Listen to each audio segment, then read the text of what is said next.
Hi everyone, NEET 26 हो गया है और जब से नीट 26 हुआ है एक मैसेज है जो मुझे बहुत रेगुलर आ रहा है कि लक्ष्य now I am done with this exam. अब मैं ये एग्ज़ाम नहीं दे सकता या नहीं दे सकती। क्या और कोई करियर ऑप्शंस है इस पर्टिकुलर फील्ड में? तो मैं तुमको इस वीडियो में 27 ऐसे करियर ऑप्शंस बताने वाला हूँ for all the PCB students जिनका नीट में उतना अच्छा स्कोर नहीं रहा है कि उनको एमबीबीएस मिल पाए, जो आगे चल के मेरा मानना है हाई पेइंग तो होने वाली है, बहुत रिस्पेक्टफुल प्रोफेशन होने वाला है। और हम देखेंगे कि क्या हेल्थ केयर से सराउंडेड भी बहुत सारे ऑप्शंस हैं, उसमें हम लोग इस वीडियो में बात करने वाले हैं। मेरा मानना है ना, जैसे जैसे लोगों ने अपना लाइफस्टाइल अपग्रेड किया है, जैसे जैसे हेल्थ अवेयरनेस लोगों में बढ़ी है, वैसे वैसे हेल्थ केयर अपॉर्चुनिटीज़ काफ़ी ज़्यादा बढ़ गई हैं। जैसे कि पहले तुमने कितने लोगों को प्रोटीन की बात करते हुए सुना था कि यार मेरा प्रोटीन इंटेक इतना है, मेरा कैलोरी इंटेक इतना है, यार मैं तो कैलोरी डेफिसिट पे हूँ। ये चीज़ें आज से 5 साल पहले कितनी बात हो रही थी और आज कितना ज़्यादा बात हो रहा है, डिफरेंस तुम खुद देख रहे हो। तो मेरा एक चीज़ पर्सनली मानना है कि जैसे जैसे लोग हेल्थ कॉन्शियस ज़्यादा होते हैं, जैसे जैसे लोग अपना लाइफस्टाइल अपग्रेड करते जा रहे हैं, वैसे वैसे हेल्थ केयर अपॉर्चुनिटीज़ बहुत ज़्यादा बढ़ती जा रही है। इसको मैं अपने एक पर्सनल एग्जाम्पल से दूंगा। मेरे पापा के साथ पिछले 5 महीने में मेरे पापा ने एक बार डेंटिस्ट को कंसल्ट किया, वहाँ पे टोटल 25,000 रुपीज़ उनको पे किया ओवर 3-4 कंसल्टेशंस, बिकॉज उनको एक रूट कैनाल सर्जरी करवानी थी। ये अमाउंट और भी बहुत ज़्यादा होता अगर मैं एक छोटे से गांव से नहीं एक बड़े शहर से बिलोंग कर रहा होता। ये बहुत कम है अमाउंट, क्योंकि मैं एक टायर 3 सिटी की बात कर रहा हूँ, यहाँ पे बिहार के एक छोटे से सिटी की बात कर रहा हूँ, तो ये अमाउंट 25,000 रुपीज़ है। उसी प्रकार से मेरे पापा ने रिसेंटली पिछले 5 महीनों में फिजियोथेरेपिस्ट से भी दिखवाया due to a shoulder muscle problem, और वहाँ पर उनको 15,000 रुपये ओवर आई गेस 2-3 मंथ उन्होंने उस एक फिजियोथेरेपिस्ट को, थ्रू दैट वन पेशेंट उस फिजियोथेरेपिस्ट को गया है। तो अगर मैं उस पर्टिकुलर प्रोफेशन के बारे में बात करूँ तो इमेजिन करो, एक पेशेंट के थ्रू 25,000 रुपये, एक पेशेंट के थ्रू 15,000 रुपये, और ऐसे इनके पास दिन में 10 पेशेंट आते हैं। और ये चीज़ मेरे पापा ने बैठ के मुझे बताया कि लक्ष्य यार, डेंटिस्ट में भी कितना अपॉर्चुनिटीज़ है ना, फिजियोथेरेपिस्ट के पास भी कितना अपॉर्चुनिटी है। मेरे पापा एक्चुअली मेरे साथ बैठ के ये चीज़ डिस्कस कर रहे थे, यार ये लोग तो महीने में 3 लाख रुपए कमा रहे होंगे, 3.5 लाख रुपए कमा रहे होंगे, इतने पेशेंट आते हैं, मुझसे इतना लिया एंड ऑल ऑफ दैट। तो तुम खुद समझ सकते हो कि if you are skilled enough तो कितनी अपॉर्चुनिटीज़ है। एक लाइन जो तुमको बहुत सुनने को मिलेगा हर फील्ड में, डेंटल फील्ड के लिए बहुत प्रोमिनेंटली बोला जाता है कि यार सैचुरेशन आ गया है। तुम एमबीबीएस में आओ और तुमको अगर एमबीबीएस में सुनने को नाम मिले कि यार एमबीबीएस वालों का सैचुरेशन आ गया, तो मेरा नाम बदल देना। क्योंकि we are living in a country जहाँ पे 1.5 बिलियन की आबादी है। कोई ऐसी अच्छी फील्ड नहीं हो सकती जो सैचुरेट ना हो। नेम अ फील्ड जो सैचुरेट नहीं है इंडिया में। ये तो 2 ऑप्शन हुआ। एक और ऑप्शन, इंटरेस्टिंग ऑप्शन जो है वो है न्यूट्रिशनिस्ट का। तुम विश्वास नहीं करोगे कि पहले जो न्यूट्रिशनिस्ट लोगों का रोल था, मेरा मानना है वो हॉस्पिटल्स तक ही सीमित था। आज के डेट में भी शायद मोर और लेस हॉस्पिटल तक ही सीमित है कि जब आप कोई बीमारी होती है, मान लो आपको डायबिटीज़ हो गया, तो आपको डॉक्टर बोलता है एक बार न्यूट्रिशनिस्ट से दिखवा लीजिए कि क्या आपका डाइट होने वाला है, क्या नहीं होने वाला है। लेकिन जैसे जैसे लोग हेल्थ कॉन्शियस ज़्यादा होते जा रहे हैं, मेरा तो मानना है एक टाइम के बाद यार लोग कंसल्ट करेंगे न्यूट्रिशनिस्ट को, यार कि मेरी क्या डाइट होनी चाहिए, मैं वेट लॉस कराना चाहता हूँ, मेरे ये प्रॉब्लम है, हाइपरटेंशन का पेशेंट हूँ, क्या मैं ये खा लूँ, मैं क्या नहीं खा लूँ, मेरी डाइट कैसी हो कि मैं अपना विटामिन का डेफिशिएंसी पूरा कर लूँ, प्रोटीन डेफिशिएंसी पूरा कर लूँ। ये मेरा मानना है आगे चल के एक बहुत अच्छा फील्ड होने वाला है। तो ये तो कुछ एग्जाम्पल्स थे। वीडियो में 25 और ऐसे ऑप्शन मैं तुम्हें बताने वाला हूँ एक एक करके, और उनकी अपॉर्चुनिटी के बारे में हम डिस्कस करने वाले हैं। इस वीडियो को कैसे यूज़ करना है, सबसे पहली बात तो तुम इस वीडियो को इस तरीके से मत लो कि एक फाइनल वीडियो है। इस वीडियो के थ्रू मैं तुमको 27 नए करियर ऑप्शंस के बारे में और कुछ ऐसे करियर ऑप्शन जो बहुत पॉपुलर भी हैं उनके बारे में बताऊंगा। अगर तुमको किसी एक करियर ऑप्शन में इंटरेस्ट आता है तो प्लीज़ यूट्यूब पे जाके अच्छे से उस पर्टिकुलर करियर ऑप्शन के बारे में इंक्वायरी करो। जो लोगों ने उस पर्टिकुलर कोर्स को किया है उनके बारे में सुनो, उनका कैसा अभी लाइफ चल रहा है, कैसा उनका इस कोर्स को लेके एक्सपीरियंस है, क्या अपॉर्चुनिटीज़ है उस पर्टिकुलर फील्ड में, उन लोगों को सुन लो and then finally decide. It is the biggest decision of your life कि तुम कौन सा कोर्स करने वाले हो। This will decide a lot of things. इसके अलावा तुमको कौन सा तुम्हारे लिए बेस्ट है, कैसे तुम ये पता कर सकते हो, क्योंकि हम कई बार बहुत ज़्यादा कंफ्यूज होते हैं, यार ये ऑप्शन मेरे लिए अच्छा है, वो ऑप्शन मेरे लिए अच्छा है, तो वो भी इस वीडियो में तुम्हें बताऊंगा एंड में। सबसे पहले let's start with the very basic option. ये स्पेशली उन लोगों के लिए भी है जिनका नीट में मार्क्स बहुत ख़राब भी नहीं आया है। लेट्स से अगर एमबीबीएस कट ऑफ 620 होगी तो जिनका स्कोर लेट्स से 520 के ऑनवर्ड्स है, उन लोगों के लिए ये ऑप्शंस खुल जाते हैं। जैसे कि पहला ऑप्शन है बीडीएस या डेंटिस्ट का। अगर तुम्हारा रैंक 30 से 50 हज़ार के आसपास नीट में आता है तो ये ऑप्शन तुम्हारे लिए खुला रहेगा। मेरा मानना है यहाँ पे क्या क्या बढ़िया अपॉर्चुनिटीज़ है। पहला तो रियल इम्पैक्ट तुम छोड़ते हो, कोई पेशेंट एक प्रॉब्लम लेके आता है, तुम उसको सॉल्व करते हो। तो अगर एक्चुअली तुम डॉक्टर इसलिए ही बनना चाहते थे कि यार मैं पेशेंट्स आए मेरे साथ कुछ प्रॉब्लम लेके आए और मैं उनको खुश कर दूँ, मैं उनका प्रॉब्लम सॉल्व कर दूँ, मैं किसी का इलाज कर दूँ, वो मुझे दुआ दे के जाए, तो ये वाला जो फील्ड है ये मेरा मानना है बहुत सही फील्ड है। पेशेंट इंटरेक्शन तुमको देखने को मिलता है और मेरा यहाँ पे ये चीज़ मानना है कि जितना ज़्यादा तुम स्किल्ड होगे उतना ज़्यादा पैसा होगा। नेक्स्ट है बैम्स आयुर्वेदा, इसके लिए 50 से 80 हज़ार रैंक में। BHMS होम्योपैथी, यहाँ पे भी 1.5 लाख से अंदर अगर तुम्हारी रैंक है तो यहाँ पे भी अपॉर्चुनिटीज़ तुम्हारे पास हैं।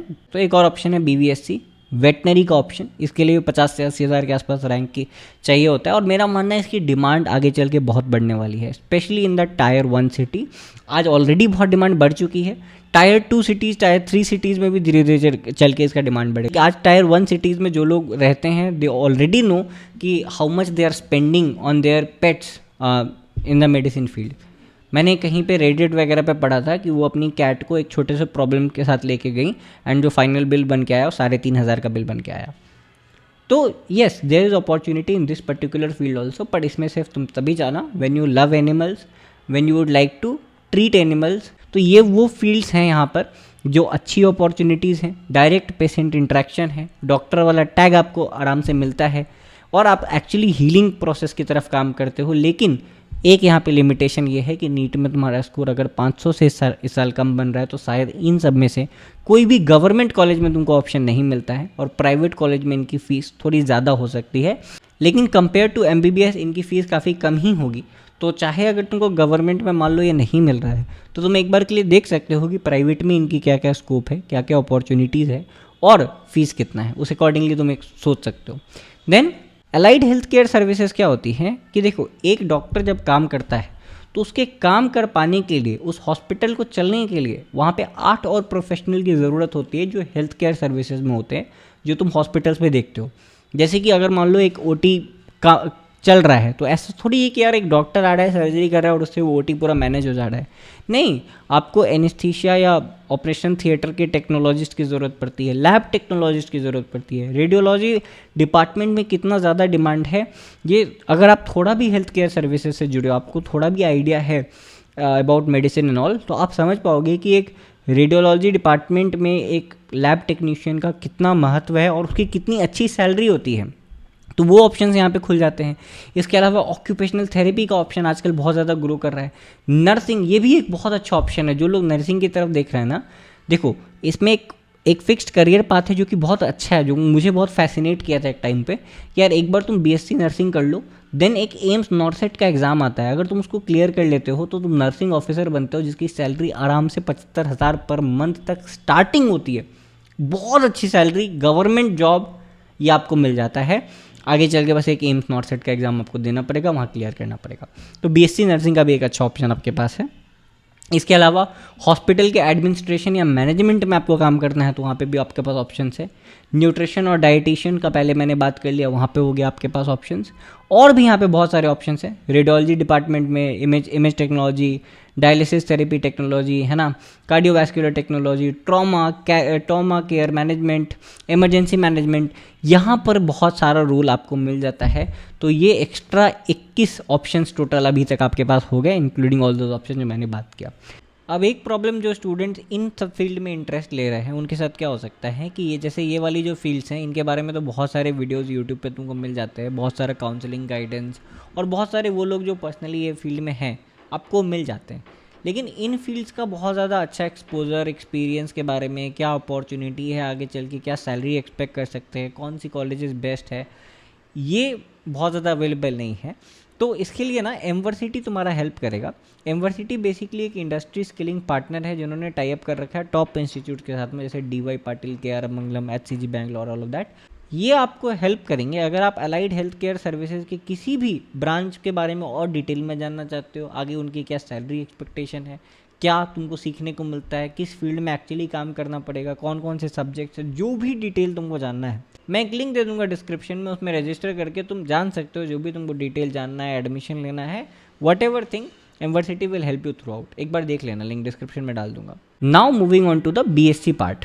कि अगर तुमको बीएससी करनी है लेकिन थोड़ा सा मेडिकल फील्ड से जुड़ा रहना है, तो मेरा मानना है 2 बहुत अच्छा सेक्टर है। वैसे तो बीएससी में बहुत सारे सब्जेक्ट्स हैं, मैं चाहूँ तो 20 गिना दूँ बैठा के, लेकिन 2 बहुत सही जो है वो एक है बायोटेक्नोलॉजी। जिन लोगों को बचपन में साइंटिस्ट बनने का बहुत शौक है वो उनके लिए ये फील्ड है। लैब में आपको काम करना मिलेगा, फार्मा कंपनीज के साथ में रिसर्च करने, एक साइंटिस्ट वाला ओवरऑल फील्ड। और जैसे जैसे मैंने बोला कि हेल्थ केयर सर्विसेज ग्रो करेंगी, वैसे वैसे फार्मा कंपनीज ग्रो करेंगी, वैसे वैसे और ज़्यादा रिसर्च की रिक्वायरमेंट्स होगी, लैब्स और ज़्यादा ग्रो होंगे, तो वहाँ पे और ज़्यादा बायोटेक्नोलॉजिस्ट की ज़रूरत पड़ेगी। आपने जेनेटिक इंजीनियरिंग वाला चैप्टर बायोलॉजी में पढ़ा होगा, तो आपको भी पता है कि आगे चल के जेनेटिक इंजीनियरिंग इटसेल्फ जो बायोटेक्नोलॉजी का एक छोटा सा ब्रांच है, वहाँ उसका कितना ऑप्शन खुलेगा, तो वहाँ पे भी तुम्हारे पास ऑप्शन है, अपॉर्चुनिटीज़ है। और नेक्स्ट जो मुझे बहुत फैसिनेटिंग लगती है, साइकोलॉजी, एक सब्जेक्ट जहाँ पे आप ह्यूमन माइंड, ह्यूमन साइकोलॉजी के बारे में पढ़ते हो, which itself is like a interesting YouTube video ना, कि जहाँ पे आप सीखते हो यार how people think about all of that, and you can become a therapist actually. कि अगर people are suffering from depression और they want to talk, tier 1 cities में तो आपने बहुत सुना होगा कि people are paying a lot of money per sessions, much more than consultation fees of a normal MBBS doctor they are paying। बस problem ये है कि आज ये टायर 1 सिटीज़ में ही ज़्यादा कंसनट्रेटेड है।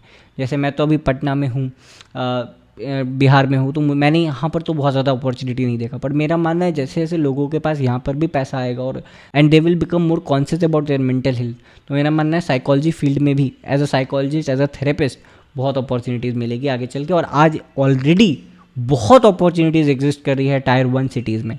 आप चाहो तो ये वाला कोर्स करके आप टायर 1 सिटीज़ में मूव कर सकते हो, become a therapist, charge a hefty amount पर सेशन एंड हील पीपल, और वो भी through your talks, through your consultations आप लोगों की हेल्प कर सकते हो।